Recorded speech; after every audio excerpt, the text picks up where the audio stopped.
Kita awali berita pertama pemirsa. Modus merusak pintu belakang toko. Seorang pelaku pencurian jarah barang dagangan minimarket dan mengambil uang di mesin ATM. Aksi pelaku sempat terekam CCTV. Salah satu minimarket di Jalan Tanjung Barangan, Kelurahan Bukit Baru, Kecamatan Ilir Barat 1 Palembang dimasuki pencuri pada Selasa dini hari lalu. Dalam rekaman CCTV minimarket, pencuri mengambil rokok dan sejumlah barang dagangan lainnya.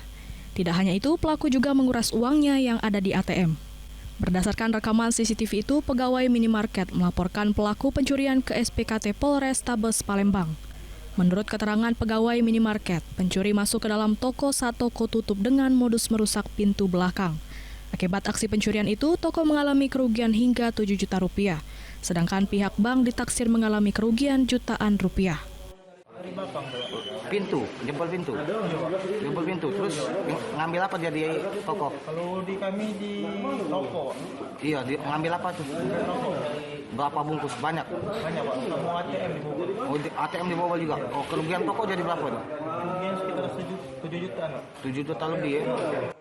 Sementara itu, untuk pelaku kini masih dalam pengejaran petugas Kepolisian Polrestabes Palembang. Dari Palembang, Muhammad David, iNews melaporkan.